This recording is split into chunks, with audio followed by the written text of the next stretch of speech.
So we were doing the sepaloids sometime. Most of the time the sepals are green in color, so we call them sepaloid, and whenever they are colorful like petals we call them petaloid. And they perform photosynthesis, and also they protect the young bud. Alright. And if they are having more than two series, not two series, if they are having more than one series, we call them episepals. Alright.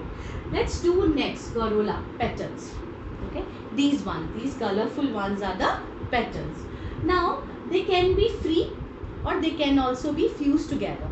If they are free, if the petals are free, we call them polypetalous, and if they are fused together we call them gamopetalous. In the same way as the sepals are free, we call them polysepalous. In the same way, if they are free, if the petals are free, we call them polypetalous. And if the sepals are fused, what do we call them? Gamosepalous. In the same way, if the petals are fused, we call them gamosepalous. Alright. So now they can be in these three shapes. Either they can be free, or they can be in funnel shaped structure where the flowers, where the petals are fused together, or they can be in the tubular form. Okay. Now the next one is, what is the function of the corolla? As we know, they are colorful, beautiful structure.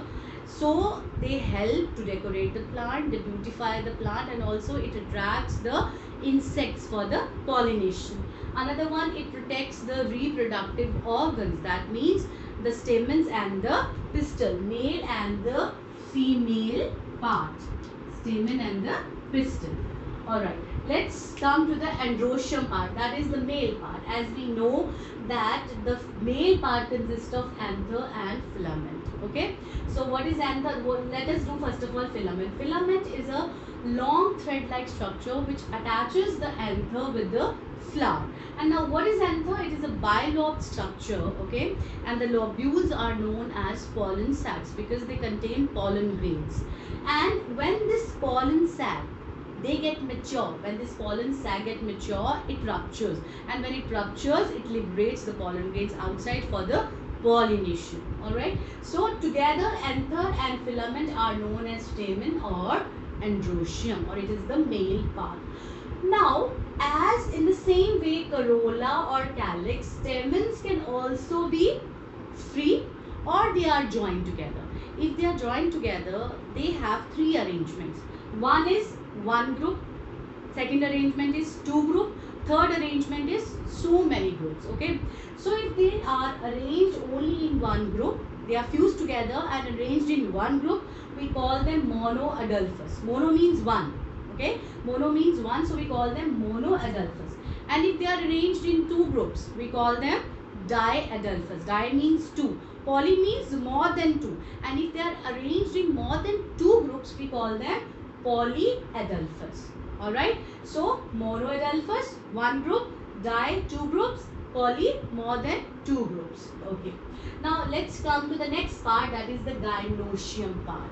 That is the pistil part or the female part. As I have told you already that this flower part or this female part consists of stigma, style, ovary which contains ovules. Stigma, style and ovary. Let's talk about the stigma, which is the uppermost portion or the terminal knob of this portion. It is a feathery structure, okay, or a hairy structure with a hairy papillae around it. All right, or it is a sticky structure also, and it serves to collect the pollen grains in order to do the process of pollination. So it collects the pollen grains during the process of pollination. Now next is style. Style is a tubular stalk. Okay, style is a tubular stalk which joins the stigma with the ovary. Now what is ovary? Ovary is another reproductive part which contains the ovules, and ovules, as I have already told you, ovules are the female cells or female gametes. Alright. Now placenta. What is placenta? So these three are the parts of the female structure. Stigma, style and ovary. Together we call them pistil or gynoecium, or it is a female part. Now what is placenta? Now you can see that how these ovules, they are attached with the ovaries, and you know, ovule can be only single in a ovary, or it can be many, it can have, or ovary can have many ovules. So we can say that either it can have only one lobule, or it can have either so many lobules, ovary. All right. So a cushion like or a tissue like structure which attaches ovule with the ovary, it is known as placenta. What is placenta? It is a tissue which attaches, or a cushion like structure which attaches the ovules with the wall of ovary. That is known as placenta. And what is placentation? We have one more term. I think this is clear, so I am just going to erase it. What is placentation? It is placentation.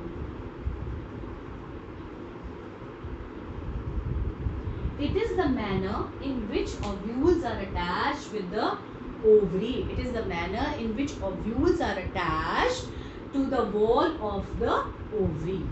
Alright, this is placentation. So I hope that difference between these two terms, it is absolutely clear. Placenta is a tissue-like structure which attaches ovule with the wall of ovary. It attaches the ovule with the wall of ovary. It is a structure. Placenta is a structure. And what is placentation? It is the manner, or it is the way by which ovules are attached with the wall of the ovary. Alright. So that's all about the placenta and placentation. Next we have the very last term, that is known as inflorescence.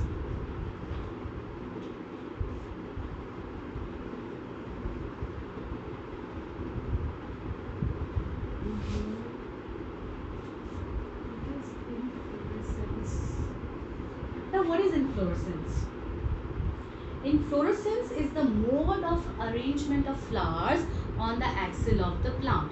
How the flowers are arranged on the axis of a plant, that is known as inflorescence. What is it? It is a mode of arrangement.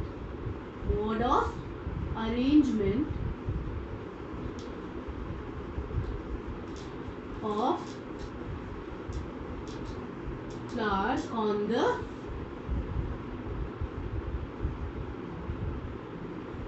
axis of the plant. How flowers are arranged on the axis of the plant, that is known as inflorescence. Now for example, there are few flowers which are arranged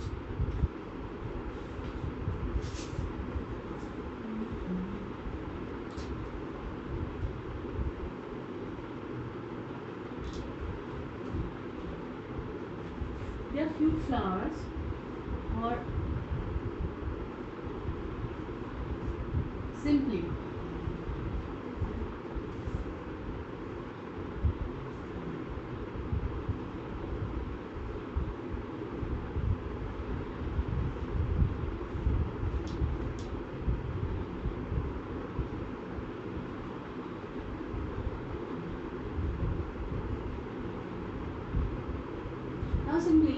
there are few, sometimes the flowers are just arranged on the top of the branch. Okay, they are just arranged on the top of the branch. Sometimes they are on the axis of the leaves. Sometimes they all arranged on the same axis. Okay, I am talking about the flowers. Sometimes they are at the topmost position on the branch. Okay, they are at the top of the branch.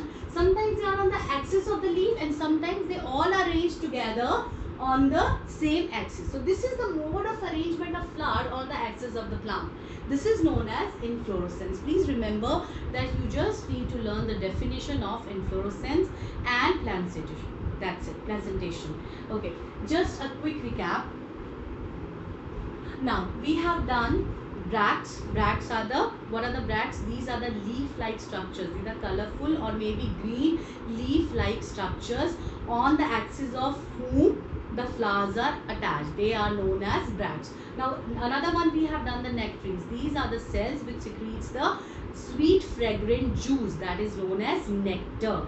Another one, we have done the sexuality in the flowers, and in which we have learned pollen and ovules are the gamete cell. Pollen is the male gamete cell and ovule is the female gamete cell. Bisexual flowers are the flowers which have both the male and female parts. Unisexual has either female or male. Staminate are the one which have only the stamens, that is male part. Pistillate which have only the female part. Neuter flower which does not have, it doesn't have male or female part. Next we have done the description about the floral plants, calyx, corolla, androecium, gynoecium. So what was calyx? I have explained you already, and corolla also I have told you, polypetalous and gamopetalous. Poly means free and gamo means fused. Okay. Androecium, I have told you, it consists of two parts, anther, filament. Together we call them stamens, and they also join, either they can be free or joined in the three types of group: mono, one group; di, two groups; and poly, more than two groups. Then we have done gynoecium. It consists of stigma, style, and ovary. Inside the ovary we have ovules. And then we did placenta, a tissue which attaches the ovules with the wall of ovary. Placentation, what is placentation? Placentation is the manner in which the ovules are attached with the wall of the ovary. The manner in which ovules are attached with the wall of the ovary. Now, inflorescence, mode of arrangement of flowers on the axis of the plant is known as inflorescence. That's it. That's all about this chapter. This chapter is finished here. Now I'll be sending you presentation. Please try to make the notes of these all definitions. And very important is that you need to learn the structure, how to make the diagram, and in that diagram how you need to depict the all the parts of these this flower, all the four bulbs that are very necessary. Thank you. Have a nice day.